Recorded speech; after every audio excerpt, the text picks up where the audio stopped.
What's good, y'all? It's Friday, the 21st, 2022. We're back with another video. It's going to be brief, but today we're just going to take a quick look at trust. And before we get into it, don't forget to like, share, subscribe, and hit the notification bell. All right? Peace, y'all. All right, so peep this. I'm just on the internet browsing. Um, there's a lot of talk about express trust, so um, what I wanted to do was just show y'all, if you did a little bit of research, that you could find some interesting information on the web. So watch this. So I'm gonna just click on one of these and open it up. So what do we have? We have a pre-written common law trust. You all know it as the express trust. So right at the bottom here, I'm not showing it, right? But right at the bottom here is the person that wrote this. So I scroll there, it says by this person, and that's a website that they have. All right, so check this out. When you go into it, it really just goes into name of the trust, declaration of irrevocable trust. This was written, established December 11th, 2012. Excuse me. Put the EIN number up there, and this is what they had to say. This indenture agreement made this blank day of month this year serves as a declaration of irrevocable trust and shall continue for a term of 25 years from this day between this name, herein known as the settler and party of the first part, and this name, trustee, herein known as the first trustee or trustee, party of the second part, under the name of the trust, right? With this contract, the parties intend to create a pure trust organization for the benefit of the trust certificate unit holders and to identify, accumulate, purchase, and hold any assets that become available, and to provide for a prudent administration and distribution system administered by legal persons acting in a fiduciary capacity, right?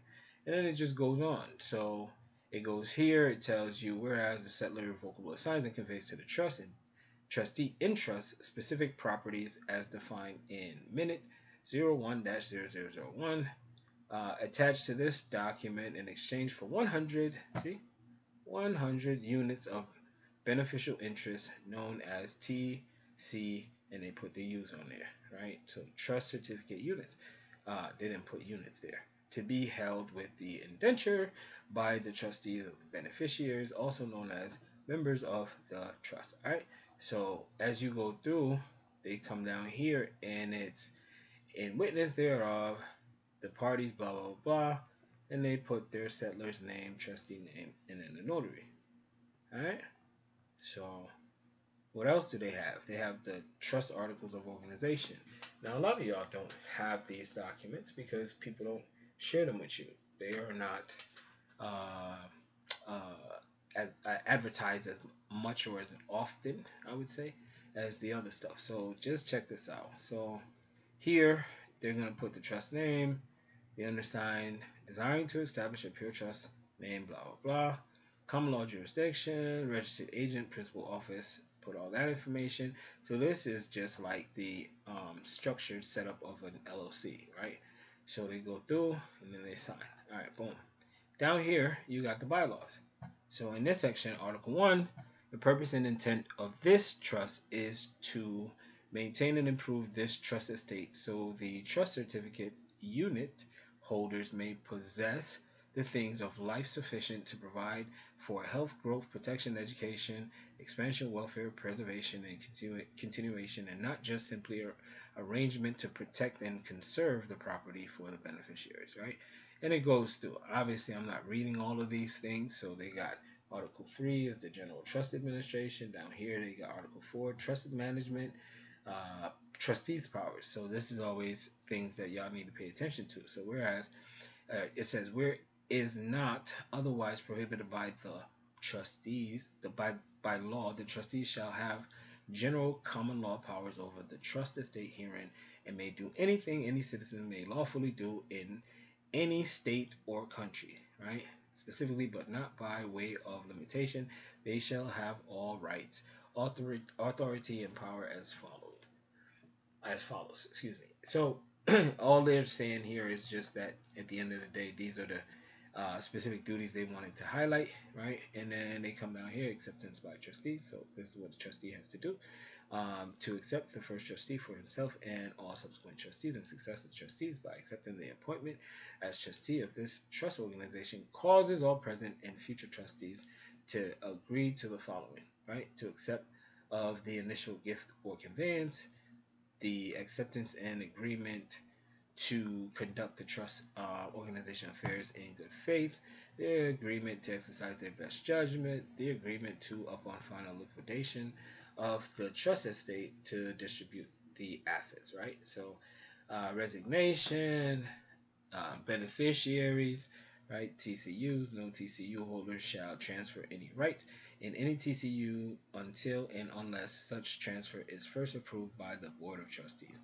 All right, and they keep going. Privacy rights keep going, and then they have the amendments down here. So then they put in their amendments, and then they sign it, right? So down here, most of y'all are familiar with this. You probably have this. Schedule A if you're soliciting out there, right? So on this day, the settler of the ABC Trust, in agreement with the trust indenture and the bylaws, hereby gives to blah blah blah. This property is to be exchanged for 100, right? 100 beneficial interest TCUs, right? So they put the units right there, and then they go through and then they list out. They put cash, 2 ounces of silver stock, and da da da da, and then anything else that you want to put there, right? Then they sign that. Then they come down here and they have the request for the units, and that's it, right? So as you can see, it's pretty lengthy. This is probably something that most of you already have access to, but I just wanted to show you that it's available on the internet and it's free. All right, peace. Just wanted to share that. Oh, don't forget to check out our upcoming webinar on the name change. Right, we're going to talk about how to change your name in a private, and we're talking about also how to enforce that. All right, so we got private IDs that we're talking about and stuff like that that we have access to. All right, peace, y'all. Check us out.